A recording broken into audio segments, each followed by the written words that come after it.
it's packed and like, it's a good pace. It is. It's like it's like ideal. It's like, yeah, right.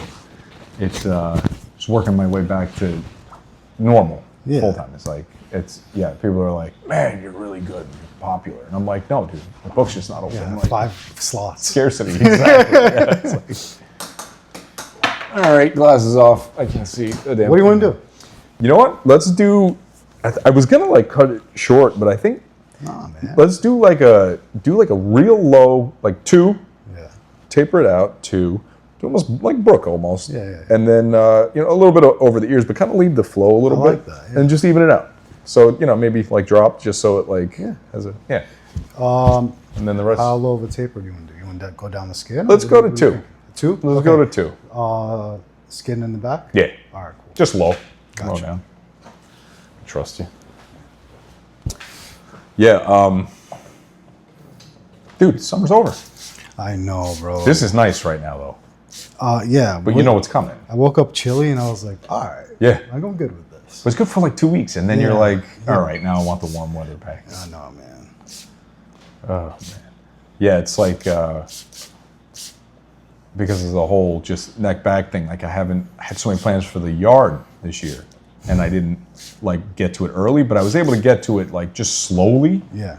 So like built a fence and did a bunch like a real deal fence? Yeah, a bunch of landscaping and like a stone seating patio area. Like it's finally coming together, but now it's like, all right, we'll use it next year. Yeah. Little fire pit area. It's nice. That would be cool. Yeah. We haven't used the yard. Like we've been doing everything inside for years and just never took care of the backyard. Yep. And then the basement is all Oddball. So it's like, that takes over so much of the basement, especially like bigger batches that I make now. It's like the equipment's bigger. So it takes up a lot of room. So you stepped it up, huh? A little bit, yeah. Not where I want it to be yet, but it's getting there. You know what's funny, bro? When you're telling the story about Oddball, the yard work and stuff, and I was telling the client earlier today. So my sister-in-law recently had her engagement party at my house, right? Yeah. Went well. It was great. Whatever. Right. We, it was mostly women, but then like a bunch of the guys ended up on like a side table. We all sat, we're all talking. And I'm telling you, Jay, 1 hour of the conversation was dominated by lawn maintenance. Bro, how to keep crabgrass away, Yep. And at one point, dude, I just started laughing. This is us now. I was like, hang on, guys. Hang on. It's been an hour, and we're talking about lawn maintenance. And you know what the funny part is, too? Is like, I'm not even mad. I'm not even mad. I like talking about this. It was but like, 10 years ago, if you told me I'd be sitting around a table at a party, and the whole time we're going to be talking about how to keep your grass green. Right? I'd be like, no way. Bro, even when we first started working together, like talking about the stuff, anything. Yeah. It's just like...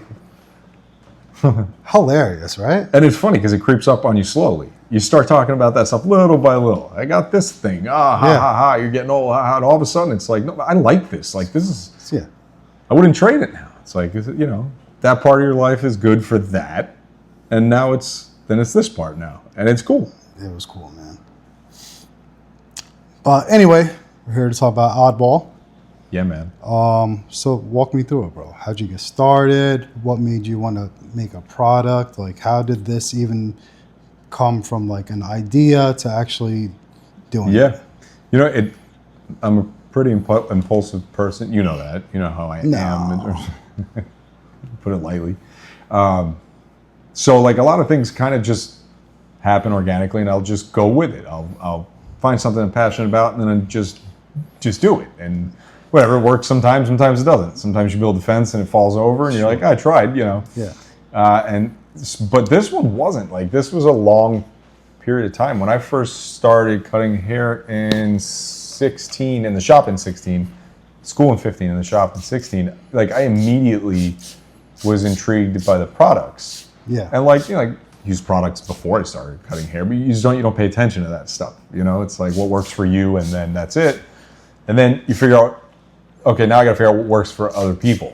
and different hair types and whatnot. Like, what was intriguing about it? Like what makes it work? Or Yeah, and also like looking at it and understanding why a product would do a certain thing. So like obviously your first stuff you'd be like, oh, I realized like a clay pomade is more matte and I like that look.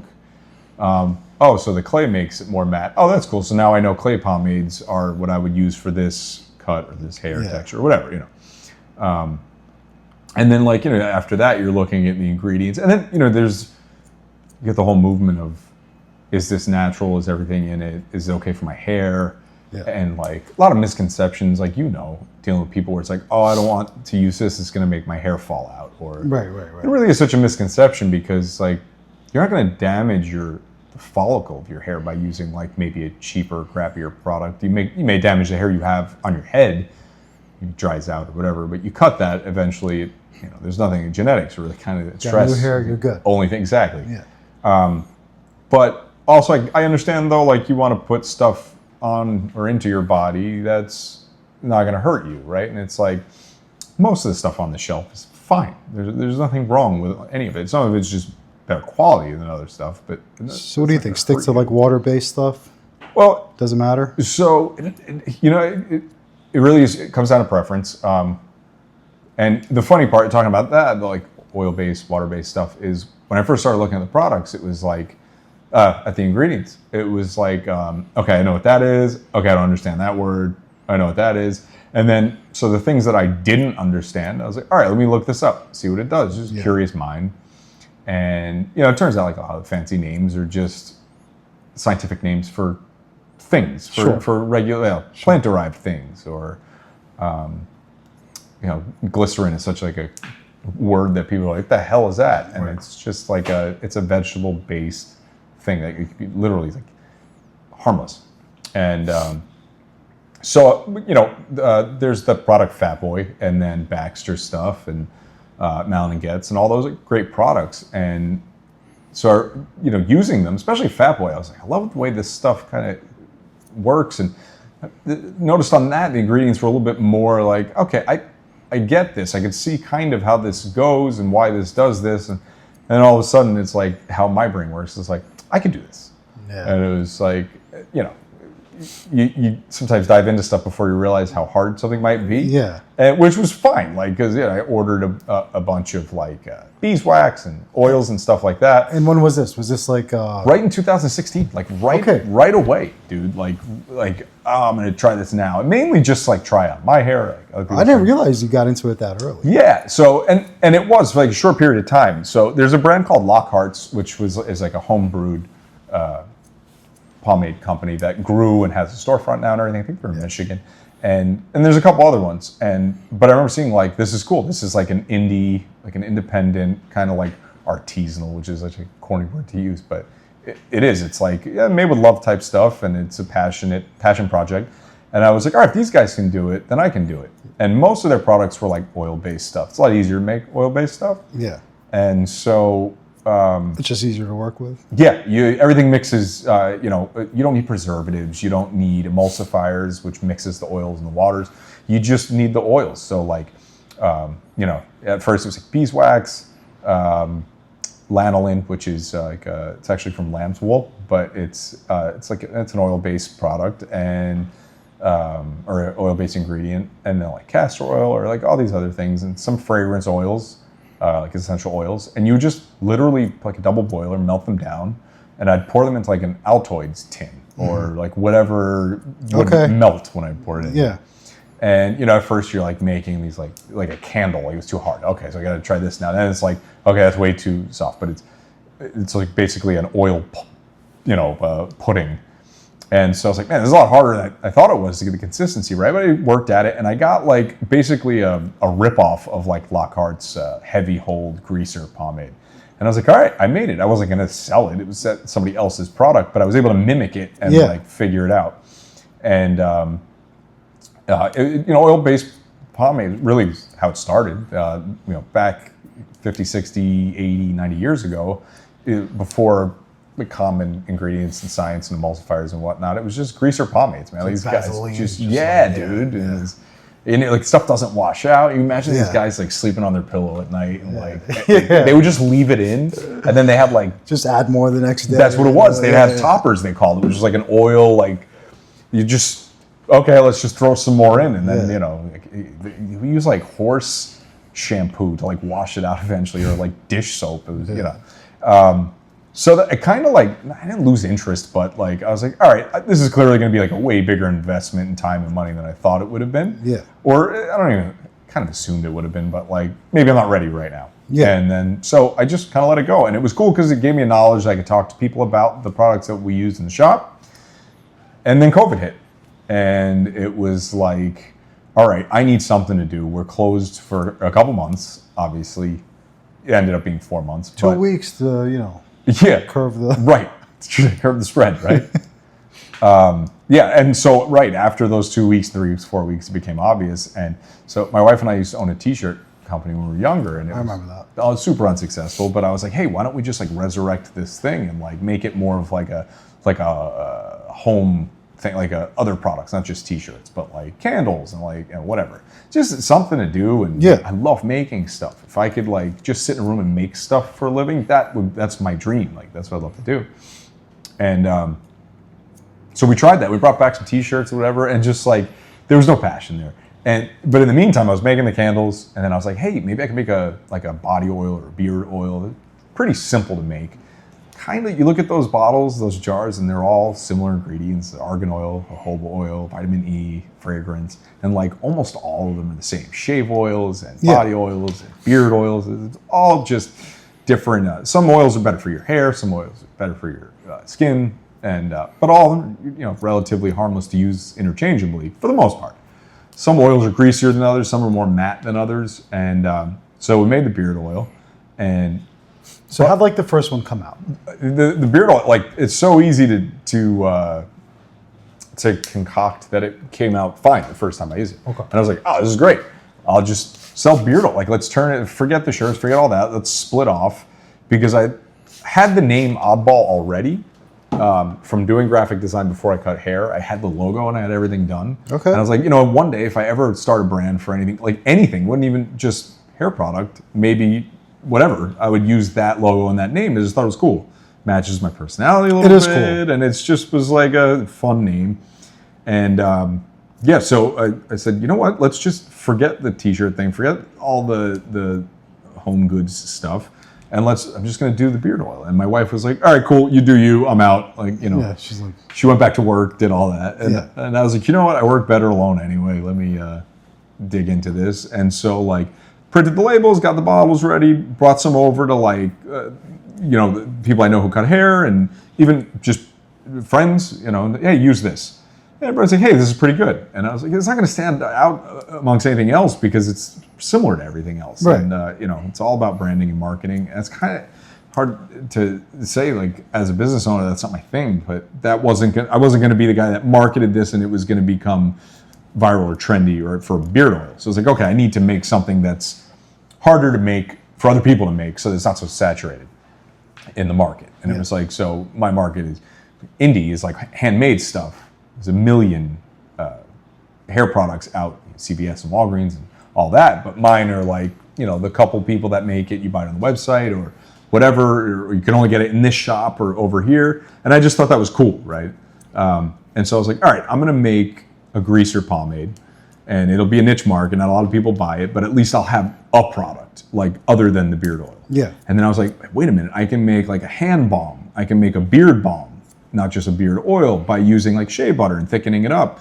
And it was there. I ordered the tins for this, and before you knew it, I had like 3 or 4 products. Nothing special, but it was like something. I could start a website, put the products up, and hey, if I get 2 orders, great. And so that's where that started. And then, so I have really bad, debilitating anxiety, health anxiety. Okay. And so, as you know, I stayed out a lot longer than you guys. Yeah. I didn't go back right away. It's something I've dealt with my whole life, and it flares up sometimes, and I have to deal with it. And at that time, I just wasn't ready to go back to work yet into that environment. And so I said, let me soak more time into Oddball. So that gave you an opportunity to kind of really dive in. And it was like, okay, I'm going to make a water-based pomade, something that's accessible for everybody to use, and maybe even something that could be better than something everybody else makes. So I studied this product, that product, and Fat Boy, and all the stuff, experience I had. And I looked at other small companies and saw what they did too. And a lot of times it's either somebody makes products or you're a barber. Typically, it's not both. It exists. There are a few of them. But at that point, I'd been cutting hair for so long and had a following and felt like I was pretty good at my job, that the allure of like, hey, I'm a barber, I can use this stuff on my clients to get some feedback, and people will trust my opinion on it. Yeah. And so it was like, I'm going to dig my heels in. And I spent like 6 months formulating thick-headed putty, which is dude, that's funny. I remember when you dropped off some samples. Yes. Yeah. Before I came back. Yep. It was literally like the beard oil and all the other stuff that like I knew wasn't going to sell like crazy, and then the thick-headed putty. Yeah. And it was like, really 6 months of trial and error and just like mad scientist. And like I have a file that's like the origin story of everything, because learning how to make that one allowed me to understand how to make all of them then. Right. Because it was like, well, now I can tweak this to make it a light hold, or I can tweak it to make it medium hold, or shinier, matte, more matte. And so that, there were 40 or 50 iterations of that until the one was like, boom, that's it, I got it. And that's why I brought it. So you went through 40, 50 different samples. Yeah. Until you were like, this is it. And towards the end, that 35th, that 36th one was like close, but it's like, it doesn't have quite this or whatever. And along the way, did you like, was it like you got better with each one? Yeah. Or was it like the 20th one you kind of took a step back? And then definitely that. So like the first however many was like, okay, now I know how to mix that without it falling apart on me. Or, oh, now I understand the temperatures of this, how it'll stay together. Okay, but now the hold isn't where I want it. So let me up this part. And it's like, I compare it to like, my passion for making hummus lately, right? But it's like what Mo Ammer says, right? It's like, oh crap, it needs a little bit more lemon. Oh, now it needs a little bit more tahini. Now, and it was the same thing, it was just with like 12 ingredients, you know? And then every time it's like, you got to heat it, mix it, dry it, next day try it, and it's like, so you got to wait a whole day to see how that batch went. Yeah.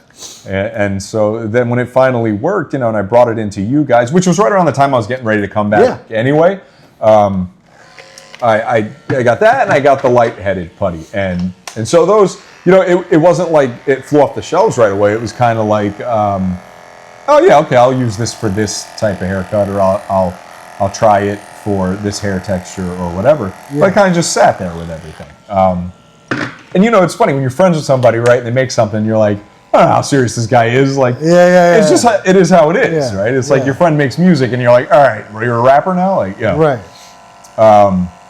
And then what changed the whole thing was my wife said, hey, can you make me a sea salt spray? And I was like, yeah, I can definitely do that. And I looked up a bunch of different ones, and you never want to copy anything. It's like art, right? You use something as inspiration, and you come up with your own version of it. And so I said, okay, well, I like this formula, but I bet you this would make it better or different or whatever. And so I just made a regular sea salt spray. And my wife was like, great, cool, works. It's a sea salt spray, excellent. And I was like, I wonder if I dumped some clay into it, if it would give it, because the main thing with sea salt spray is you don't get a lot of hold. You get texture, but you don't get the hold. Right. Well, clay gives you a ton of hold. If you just took kaolin clay and put it in your hair, it would work like a texture powder. Yeah. For the most part. And so the kind of shine that the sea salt spray gives you, the clay absorbs all of it. And so you get all the benefits of the sea salt spray without the heaviness, wetness, and shine. But the problem is that the spray nozzles would gunk up, and it was like immediate. I was like, oh crap. So I had to figure out the exact ratio that would provide hold but would spray through. And it was only like a certain, I ordered probably 10 or 12 different spray nozzles from different companies until I found one that actually could handle it. And my favorite part about all of it is it all came together in like a night in terms of like the formula. The sea salt spray? The formula was like, really? Boom, done. It was almost like too good to be true. And then I brought it in to you guys, and I gave it out, and I was like, guys, try this. This is great. And I came back, I think the next day, or like the day off, and you guys were like, this stuff sucks, man. This is horrible. And I was like, all right, this sucks. I'm going to toss it Back to the drawing board. back to the drawing board. And then I think I went on either vacation or something. I was out for like a week. And I came back, and you guys were like, hold up. This stuff is great. Yeah. Dude, this is great. And I think it was just like you guys were using it as like classic sea salt spray. Yeah, we were using it wrong. Right. Yeah. And I remember you asked me, I was like, it's actually terrible. yeah. And I was Nice like, try though. right. Which is, you want that feedback. Yeah, you want yeah. that to be like, okay, great. If you guys were like, everything's great. Okay, now I'm not selling any because it actually sucks. But bro, when I tell you it's my favorite product, it's not even close. I appreciate that. It's my favorite product. Thank you. Yeah. I appreciate that. And it's like, dude, you hear that, right? Like, you tap into something by accident. And I really was just like, the hell with it. I'll throw some clay in this and let's see how it works. And what almost discouraged me from even bringing it into the shop is that it separates. It doesn't stay together. And there's no real way to get it to stay together. Yeah.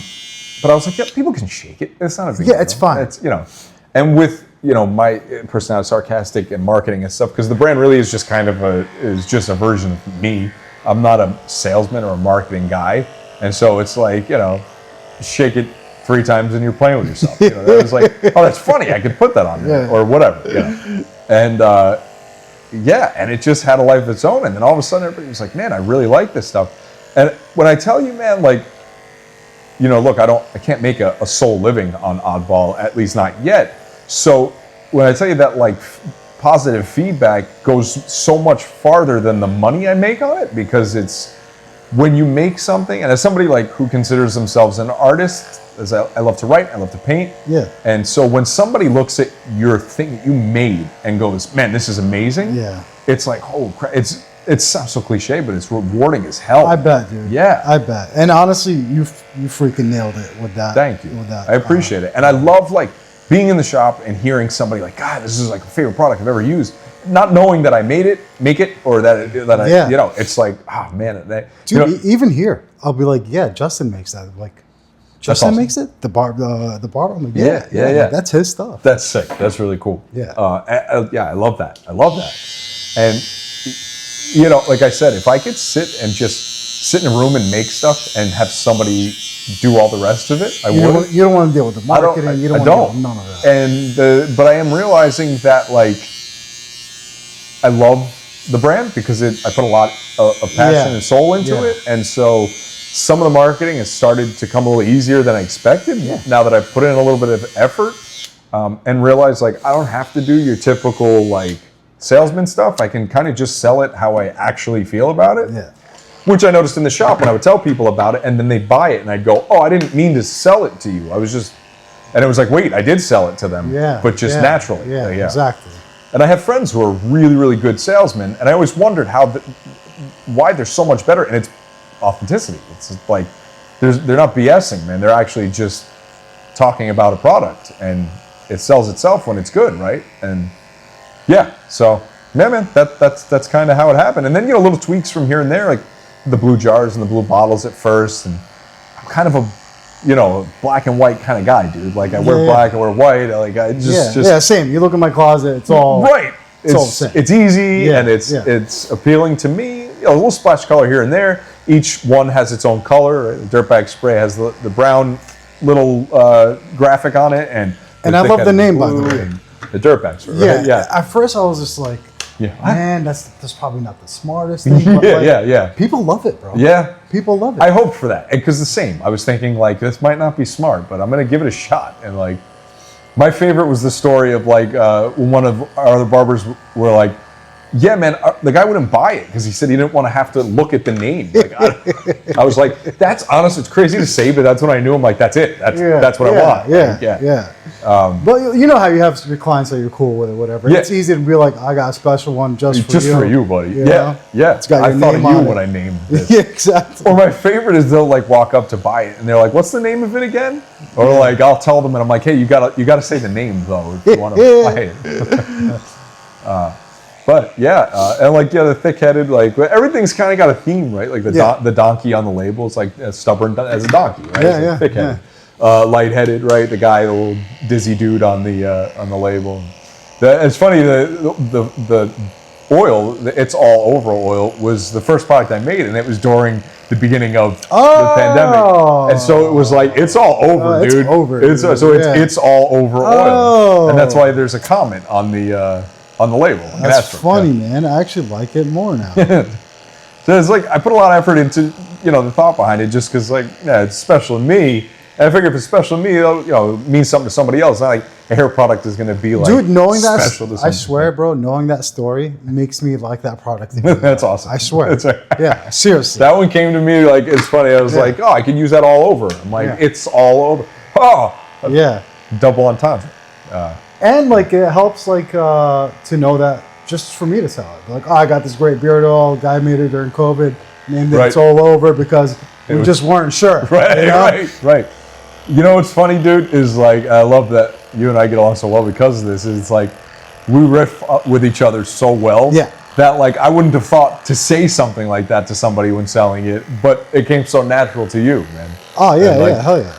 That's why working next to you for so long it's like one of my favorite memories ever, man. I remember us so fondly, dude. One of the best parts of work. Yeah, it's just like the environment. By far. Yeah. By far. Yeah.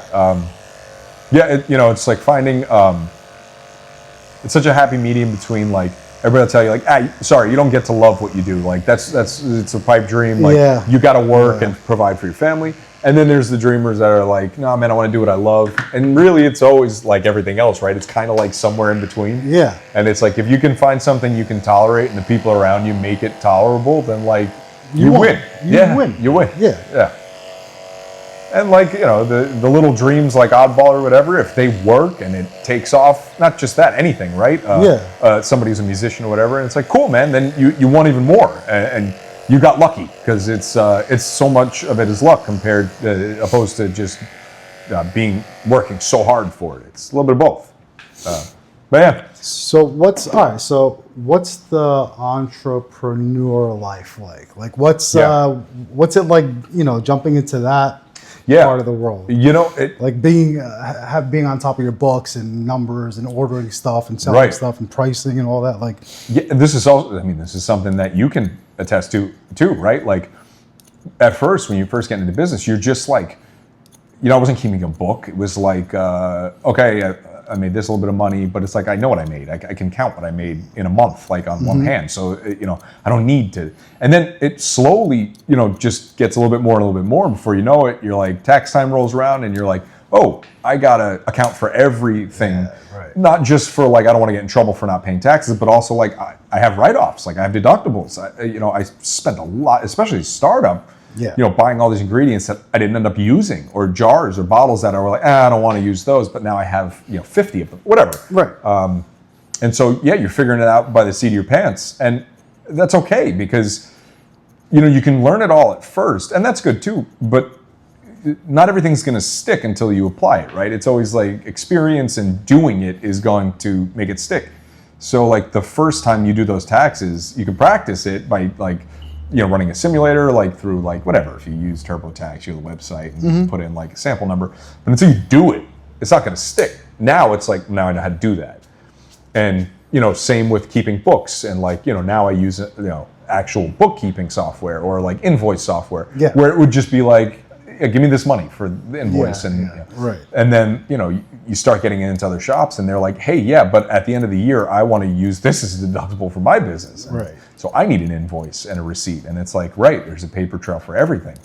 Not that you ever want to, I have no interest in doing things in a way to like get away with stuff because like for me, at least personally, I'm the type of person, it'll come back and bite me in the ass. Yeah. Some people seem to be slick and can get away with stuff. It's not worth it for me because no, for sure. But also like you just don't know what you don't know. Right. Like that's 100%. You just don't know. Like I didn't know I had to pay quarterly sales taxes, dude, until I found out that I had to do it. I got penalized because I didn't know. And they slap you with that, man. So like I got the first warning, and I was like, oh crap, I got to figure this out. And then you know how it is. It's like the gross amount of money, less the net, and then this and that. And it's like, and then you get your final number of sales tax that you have to pay.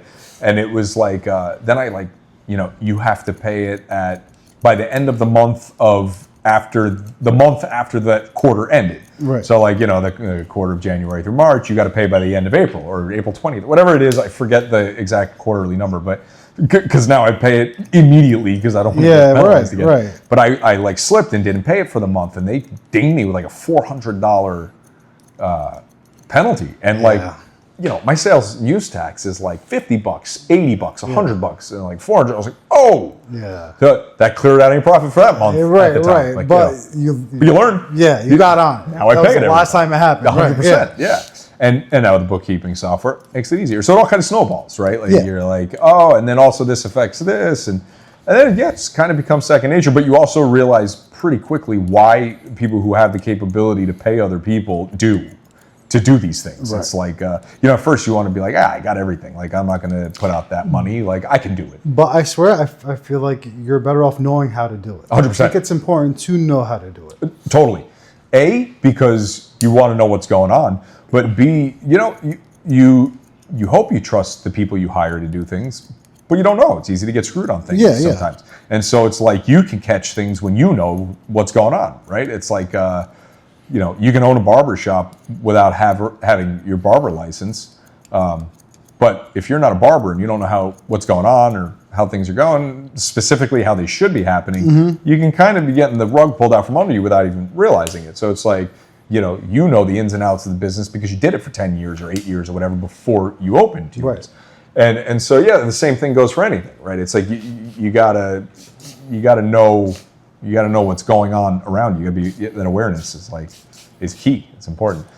And so like even like if I wanted to scale up with making product, like I have a lot of room to grow still that I can still handle doing it myself or like hiring one person to help me. But if I ever wanted to scale up and like outsource to a lab, which I'm not sure I would ever do because I do love the making part of it. That's why I got into it. Yeah, right. But just as an example, it's like if something comes back, I'll know right away if something's off or if they cut corners because I know the product. Right, right. Quality control, right? Yeah, exactly. And so like you said, it's better to know, it goes for anything, like writing. You have to know the rules to break the rules or, for any other aspect of art or business or anything. You can break the rules, but you have to understand them first in order to do it.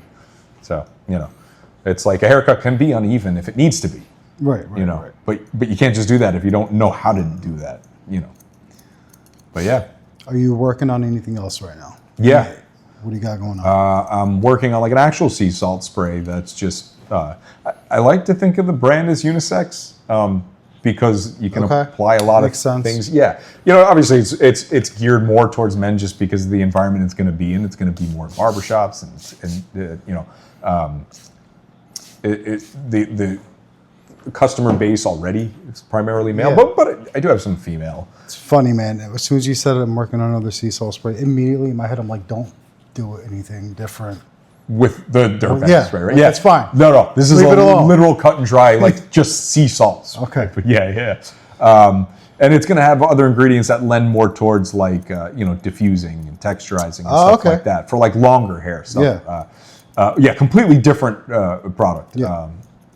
There's that. And I'm working on a similar, like a clay, more of an actual like, a clay base, but like a shinier, maybe even gel-based pomade that's got some like real structure and hold to it that isn't quite as shiny as gel because there's a niche there where it's kind of hard to. You either got a gel that's real stiff, hardening gel, and but it's shiny most of the time, like a matte pomade. And so I'm trying to figure out a matte gel.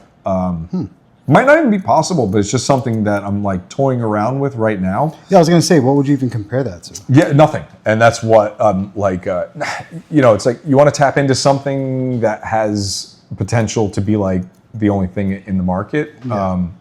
Where like Dirtbag spray is similar in that way. There's not a whole lot of them that it's funny. I don't look for them because I don't want to know if there's another one out there. It's like so funny. It's like then not that I'll lose motivation, but it'll almost be like sad. Like Yeah. But it's also surprisingly, and obviously I did it like a copycat industry where you can look at the ingredients and go, okay, I can do that. And Right. so no doubt, somebody's going to use your stuff as inspiration. So you always have to stay ahead of the curve by coming up with new stuff. So yeah, there's and I'm working on a tattoo balm. So a balm for the skin, cool. But just like a moisturizing. Like if somebody has tattoos, Yeah. there are balms out there. A lot of them are greasy, and then the ones that aren't greasy have a lot of stuff in it that you don't really need to be putting constantly on your skin. It can be drying and whatnot. So I'm toying around with that too. But it's always a catch-22 of like, I could do better marketing my stuff. And so like adding more to that is like, you want to specialize in what you're good at opposed to, it's kind of like you don't want to use 12 clippers to cut hair. Right. I mean, some people do. Right. But, you master your tools that you have. Yeah. And so like I always think about that, of like perfecting the few that I have and not just having like you go to a restaurant, right? And it's like, give me your best meals. Give me your 5 best meals on a menu. Don't give me a Cheesecake Factory menu. Yeah, I'm with you. I'm totally with you. I hate when you go to a restaurant and it's just got 1,000 things on the menu. I'm just you're not doing all of that the best, right? Exactly. So it's like, give me what you do the best. So there's a little bit of that. So it's a balancing act. Yeah. But I am messing around with other stuff. Where can people buy your stuff? The website, oddballselfcare.com. And then you can also buy it through the Instagram, which is just Oddball Self-Care. So it redirects to the website to buy it, but you can do it right through the Instagram page. It's just like its own standalone thing. And then, it's in a couple of shops and salons in the New York, New Jersey area. There's one in Florida.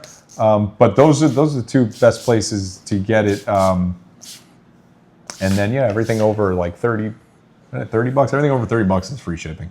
So I didn't want to have some like crazy high barrier to entry. It's just that shipping, they're heavy. So shipping is expensive. I just needed to cover that. Right. But yeah, almost everything is $24. The spray is $24. The pomade and the putty and the paste is $24. The oil is actually even cheaper. It's $18. And I'm not trying to raise that. I don't have any plans on raising any prices on it. I feel like it's a fair price. I can make money on it and without feeling like I'm screwing anybody on the other end. It's a quality product, bro, and it's right there with like the you could buy like American Crew for around the same price. You know what I mean? Like it's good stuff. Yeah. Ingredients wise, you don't know when stuff's going to change price wise in terms of like importing stuff, but as of right now, I've seen like a little bit of an increase. It's still early. I don't know what it's going to be. Right. The only way I would ever raise the prices is if something like that were to happen, where like it just like I couldn't make it without. Right. But yeah, I try to keep that handmade feel even when I'm shipping out the packages. Really thankful for everybody that buys. So I try to send everybody something. Like I have the lip balms. Yeah, they're awesome. Which, thanks, man. I actually it's my favorite product that I make because it's the thing I use the most. Yeah. And it's funny nobody buys it because you can't sell those for $1. Like it's not worth the sale. So it's like people buying a stick of lip balm for $5. It is expensive to buy that. Yeah. So I'm working on packaging like a couple of them and selling them in like 3s or whatever. But like when I ship stuff, I like stick a lip balm in there. I stick stickers in there, like discount codes and stuff like that.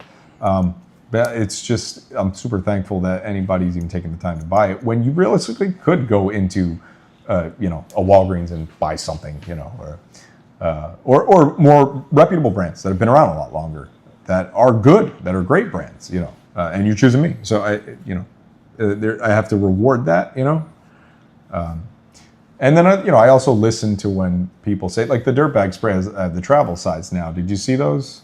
Yeah, they're great. So but even that is like I tell people like I sell that one for 3/4 of the price. It's $18, and it's like you're getting half the product. So it is more money. You are spending more money for the product, but it's the only way I was able to do it. I have a client that prefers it. Really? Yeah, even like he'll just buy that. He'll run out of that and buy more of it. He just prefers that. Funny. The pump. I think maybe the pump. Yeah. So the funny part is I couldn't find a 2-ounce bottle with the spray nozzle that I use in the 4-ounce bottle, so everything was clogging up. So I had to use that almost like lotion pump top for it. Which yeah, exactly. It's funny because that broad will shoot across the room. Like you have to. You know, I found out the hard way that that's how it sprays. I like try to tell people before. I'm like, you're definitely. I'm sure you told me. And I was like, yeah, I got it, bro. I know how it works. Yeah, dude, I know how to spray a bottle. And you're like, ah, my eye. I'm like, I know the clay settles. I'll shake it. Yeah. It's funny. I actually just I use tangerine oil for the scent, and which people love, right? And it's funny because I used orange oil at first, and it smelled like cleaner. It was like every citrus. Cleaner. Okay. And just a little like difference in the tangerine oil. Like, it smells great. Yeah, but you're right. You don't get that like, it smells like you mopped your floor. Right. Yeah. Right. But the funny part is like, depending on where I source it from at the time, is like sometimes it's darker, so it makes the dirtbag spray brown, and so it looks like dirt. And it's funny because I'm like, oh, it's kind of fitting for the name, but then people are like, yo, is this okay? Like, it's fine. It's just so I had to put on the website like varies in color, and but I tell people with the travel spray to buy one. And then keep the travel spray bottle. And then whenever you buy more, buy the 4-ounce bottle. And just when you travel, pour it into the 2-ounce bottle. And this way, you'd spend the $24, get the whole 4 ounces. Yeah. And then you just reuse that bottle over and over again for when you need to travel. Instead of just buying that over and over again, you just save money. I don't like people losing money. The 4-ounce, it lasts forever, man. Even like the putty. Like, it really does last a long time. I was going to say, you're very, like, you give a good amount of, like, the thick-headed, the light-headed, more than, like, your typical... and it's calculated. Like, I see, like, brands like 2 ounces, 1 ounce, or, like, there's some, like, 3, I think Fat Boy's, like, 3.4, which is also generous. Like, and so, like, I would be lying if I wasn't like, I'm going to do more than that. I'm going to give people more than that. Yeah. And it wasn't just, like, a marketing ploy. I do, like, hey, man, I'd rather it go bad on you before you use it all. Yeah. Like, What is the shelf life on that stuff? Pretty long time. So I tell people 18 to 24 months on pretty much everything. So the oil-based stuff, the beer balm, the hand salve, and really the lip balm too, but you're putting that on your lips, so I wouldn't push that too much. But it doesn't technically expire. It'll go rancid. It's not dangerous. It just will smell like shit. Oh, like, okay. It's but you'll know. You'll literally go, okay, that smells off. Yeah. And then, but man, that's like, you're talking 3-4 years of like sitting on your shelf. You're going to lose it. Really long time, or like extreme heat, temperature changes. But the 18 to 24 months that's conservative. So what I did was when I first made the thick-headed putty, I took the first jar that I made for retail and I put it up on my shelf and the light-headed putty. And that was 4 years ago. And it's still sitting up on my shelf. And I took the safety seal off because I seal everything with the safety seal. Yeah. I took the safety seal off and closed it. And every like month or so, I check in on it to see if it's grown any mold or gone discolored or it's still fine. It's like a McDonald's cheeseburger. Right. That's awesome, man. I'm not brave enough at like 4 years now to put it in my hair. But like, it's like a trophy though. It's cool. I'm like, all right, I'll hold on to it and see. And it has like gotten like stiffened at the top and like cracked a little bit. Yeah. It's going to start to separate over time. Heat and cold, but So what's next for Oddball? What's 3 years from now, 4 years, 5 years, whatever? What's the future looking like for Oddball? Yeah. You know how I am, and I always have like into different things and different interests and hobbies. But when something in my life kind of sticks for a little while, it tends to then stick for a while. If I don't lose interest in it fast, it'll hang around. Lucky for my kids. Yeah. But like, so my goal, if somebody who has back, neck issues, it's like, I know I'm not going to be cutting hair until I'm 90 years old. Yeah.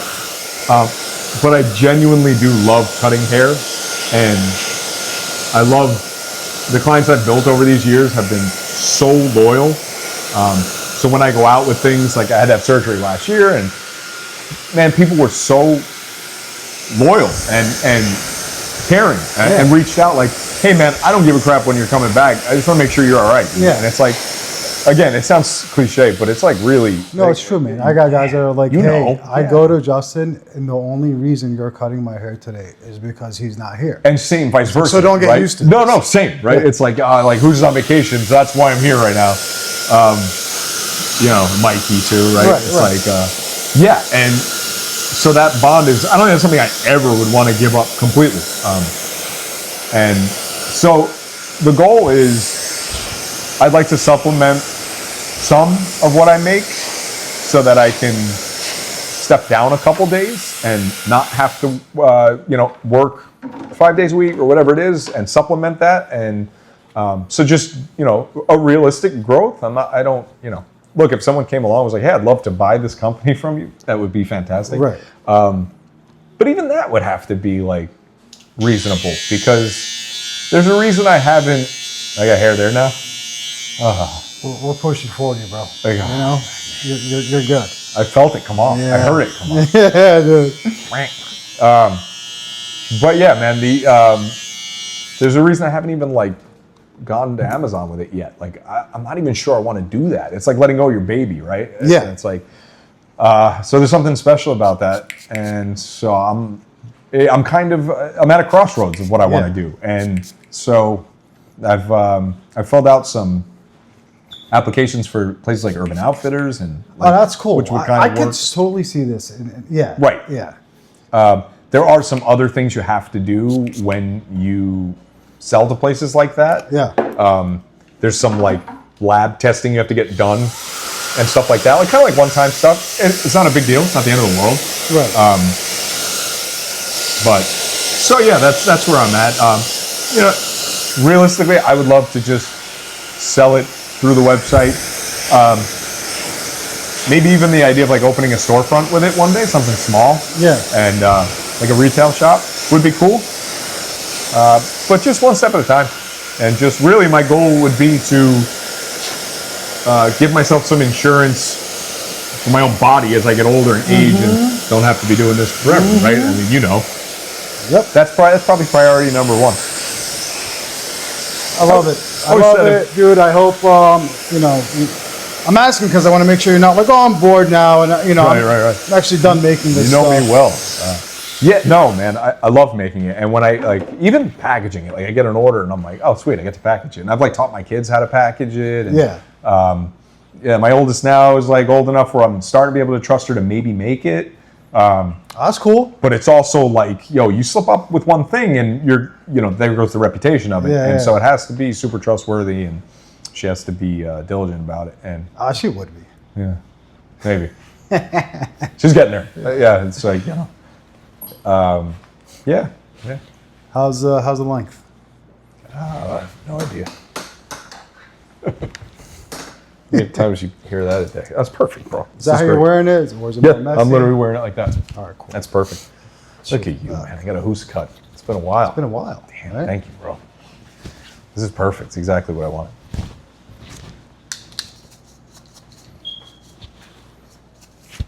You get to try my towel spray too now, bro. Oh, yes. Dude, that's another thing, too, is like... Just need more towels. We can... that would help. Spray it in my mouth. We can do... like a pro version of it, man. Sell it on your shelves. This? Yeah, I don't know. I don't even make it. I have a client that makes it for me. Oh, Yeah. even better. Yeah, so what happened was I had I told my mom to make one, right? Yeah, that's right. Mom makes deodorant. Like she's got that, right? Yeah. So she Whoa, made that it. smells good, dude. Oh, yeah. So she made it, and I was like, I want like a minty base to it. Let me know what you could do. Yo, that's nice. It's nice, right? So, Bro, that's legit, like, no BS. Take the microphone off. Dude, that's great. I like it. It's not like super over, but like it does the job. Did you right? name it the best part? No, I didn't. Ah! I didn't. Bro, that was genius. And I That was a genius I didn't idea. even shave your nut. I was so eager to do it to you. I didn't even shave your nut. That's all right. You can edit it together. Yeah, exactly. Anyway, so my so I show it to a client. I have a client that like dabbles in like essential oils and stuff like that. Yeah. I shouldn't even say dabbles. He had like a legit side business doing this stuff. Okay. And I was like, what do you think? I was like, be honest. He was like, it could be more complex. I like that. I was like, great. I like this guy. And then make me a sample. He made that. And I was like, I don't know how you did it, but you nailed it. I was like, this is exactly what I had in mind. That smells incredible. It smells like, it's funny that you said like it could be more complex. Like it smells like it was formulated for like a company, like somebody that works in a lab that does that. Yeah, he crushed it. For real though. He crushed it. So he did that. He's doing like an aftershave balm for me. Excellent. Same scent. Dude, you know what, man? In the future, I'd love to collaborate with him. Yeah. For like a scent for one of my products. Really? Yeah, absolutely. Okay. You would love this guy too. He's awesome. Absolutely, man. That smells incredible. Yeah. And like, I use a lot of basic stuff. So like just the tangerine oil or just, but there are a few things I use like a fragrance oil in. And fragrance oils aren't technically natural. It's a synthetic mix. And I don't use them in anything that goes on your skin. So I don't use them in like the oils or anything like that. That's all like just essential oil. But like in the putty and in the paste, there's fragrance oils. And almost every pomade or putty everywhere uses that. It's how you get the like classic barbershop scent or the, tobacco and the whatever scent. Sure, yeah. So like, I use, it's a fragrance oil, but they're like, it's considered like closer to an essential oil than like a true synthetic. But I would love to have somebody that makes it custom like that. Like I don't have the nose for that, I tried. I ordered 40 essential oils once. Yeah. Like the little like half-ounce things or whatever and like I almost made myself sick. I'm sitting there mixing and like smelling this and like I can't smell anything anymore. It's such a talent. You got top notes and like middle notes. And bottom notes he was like telling me this stuff, and I was it was beyond me. Right? I was just it's amazing, man. It smells great, bro. It's an art form itself. This is it right here. Yeah, it was funny because I'm blind. When it was over here, I thought it was the dirtbag spray. So that was like a dirtbag bottle. Yeah. But I was using like the other bottles, like the one that Mark's. Yeah. But it was just like the nozzles kind of kept, This is crazy, man. It's good, It's got mint. It's sweet. Here, check this out. This is the aftershave balm that he made for me. So this is gonna go on after like a beard trim, after a shave. Yo, what a nice texture, man. Yeah, he just dropped that off yesterday. Wow. So he's gonna package it for me. It's gonna go in something. It's gonna go in this guy, and he's made labels. Dude, creamy goes on a good application. Right? Is it water based? I don't know. Wow, this is great, man. Yeah. Oh. Yeah, that would help. Wow. Yeah. All right, brother. Killed it, bro. Cool. It's great. I like that mirror. Sick. Thank you. That's my style, dude. Yeah. Yo, really, this place is. Right? Thanks, man. I appreciate it, dude. If I were to have ever, which I don't have any interest in it, but if I ever wanted to open a